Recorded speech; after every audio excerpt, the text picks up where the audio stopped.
একটা call centre থেকে phone আসলো, আমাদের এই হাসপাতাল থেকে যাবে হচ্ছে ভূমট্টু ব্লকে। পেশেন্টের তো আসতে সময় লাগবে আরও 2-5 মিনিট, তো অপেক্ষা করি। পেশেন্টকে তুলে নিয়ে যাচ্ছে আমরা তাদের ডেস্টিনেশনে, যাবে হচ্ছে বস 2 ব্লকের। কি যেন গ্রামটার নাম বললো, যাই হোক মনে নেই। তো দেখতে পাচ্ছেন এদিককার অবস্থা, heavy jam, heavy traffic. Just এইখানেই পেশেন্টকে নামালাম, দেখতে পাচ্ছেন কতটা ভিতরে, কতটা গ্রাম্য এলাকা। তো বস 2 এই ব্লকটার নাম বলে। তো সবাই মাত্র নামিয়ে এখন আমরা চলে যাচ্ছি আমাদের ডেস্টিনেশন, কলকাতার দিকে। ওইখানে থেকে আরও যে পেশেন্ট ভাই, তো অবশ্যই তুলে নিয়ে চলে যাবো, নাহলে অপেক্ষা করতে হবে কল সেন্টার থেকে। ভাই দেখতে পাচ্ছেন চারিদিকে জঙ্গলে জঙ্গল, গ্রাম্য রাস্তা এগুলোকেই বলে। দেখতে মজাই লাগে, আবহাওয়া ভালো, পরিবেশও ভালো, সৌর সারাবা নাই, বেশি গাড়ি নাই। কে সাইকেল রাখে দিচ্ছে রে মাঝখানে? তো যাই হোক চলে অনেক সুন্দরবন জঙ্গলে চলে আসলাম নাকি, যে চারদিকে জঙ্গলে জঙ্গল। ভাই কোন যে ঠাকুর আছে দেখতে তো পারলাম না, ভিতরে আছে। ভাই পাগল মনে তো হচ্ছে, দেখবি গাড়ির দাম শুনবি, চুলের অবস্থা দেখে তো পাগল মনে হচ্ছে, হালকা করে ভালো লাগছে।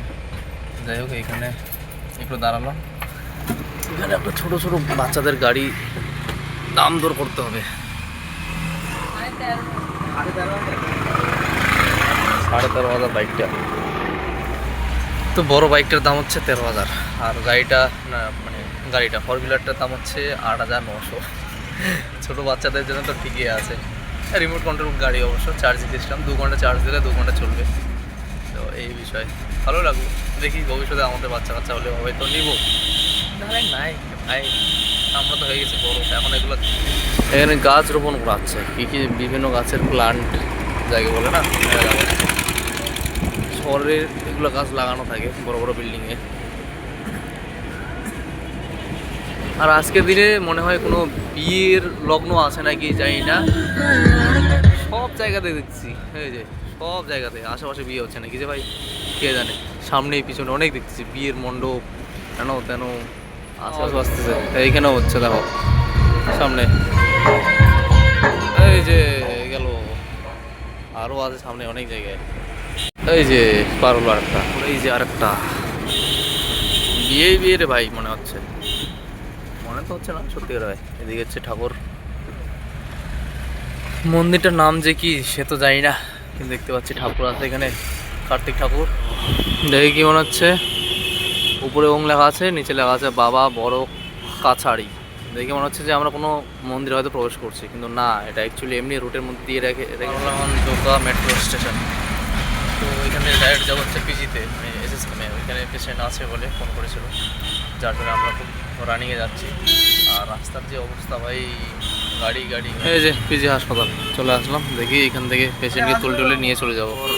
আমাদেরকে কল সেন্টার থেকে একটা ফোন করে কেস দিল, বিসিআরওয়াই নামে একটা হাসপাতাল আছে, ওইখান থেকে যাবে হচ্ছে হাসনাবাদ। এই কিছুক্ষণ পর বিশ্ব বাংলা গেট পার হবে, বিশ্ব বাংলা গেটের সোজাই যেতে হবে, তারপরে যাই হাসনাবাদ, মোটামুটি 2.5 ঘন্টার রাস্তা। সেই লাগতেছে দেখতে। এই যে মনে আছে একটা ভিডিওতে দিয়েছিলাম হস্তশিল্প মেলা, এখন এইখানে আছে হস্তশিল্প মেলা, এই যে শিল্প মেলা। এই যে এইখানে একটা দাঁড়াই, এইখানে একটা দোকানে নিয়েছিলাম 1-2টা জিনিস, ব্রেসলেট হাতের। বিশ্ব বাংলা গেটের নিচ দিয়ে যাচ্ছি আমরা, এই যে বিপদ থেকে বাঁচে যাচ্ছি। অনেকক্ষণ ধরে কোনো পেট্রোল পাম্প ছিল না, গাড়ি তো রিজার্ভে পড়ে গেছে, কোনো এক ঘাটও নাই ফিউল, তেল যাকে বলে, হ্যাঁ ফিউল। তো শেষমেশ এইখানে একটা পালাম, তো এইখানে পড়তেছি তেল। যদি না পড়তাম তাহলে গাড়ি তো হাওয়া ধরে যেত, হাওয়া ধরলে তো গেল, অবস্থা শেষ।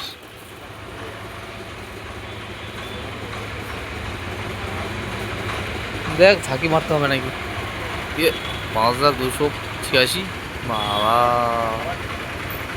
আরও ঢুকবে হয়তো। যাই হোক পরে জানাবো নি কত হচ্ছে, আরও চিকিৎ করে তো দিচ্ছে এরা, যাবে এটাই ফাইনাল। 5,286 মাত্র পেশেন্টটাকে নামিয়ে দিয়ে আমরা যাচ্ছি আমাদের বেসের দিকে, যেখানে রুম সেখানে যাব। 2.5 থেকে 3 ঘন্টার জার্নি ভাই, এখন বাজে হচ্ছে 8:45। তো 8:45, 9, 10, 11:45 তাহলে পৌঁছাবো হয়তো, দেখি তাও যদি রাস্তা পরিষ্কার থাকে তাহলে। আজ ট্রাফিক থাকে তখন তাড়াতাড়ি। 11:30 এখনও ভিড় কেমন। এখানে আসি খাওয়ার জন্য, খাওয়া দাওয়া করে রুমে ঢুকবো আর শুয়ে পড়বো ব্যাস। রুটি খেতে হবে, দেখি রুটির সঙ্গে কী পাওয়া যায়। রুটি আর চিকেন কষা, 3টা রুটি আর একটা চিকেন কষা 30 টাকা। 50 টাকার বাজার উঠাবো হয়তো। 5টা রুটি খাবো, মেলা দিন পর খাচ্ছি অবশ্যই এটা। যাই হোক, খাই তো মজা লাগতেছে।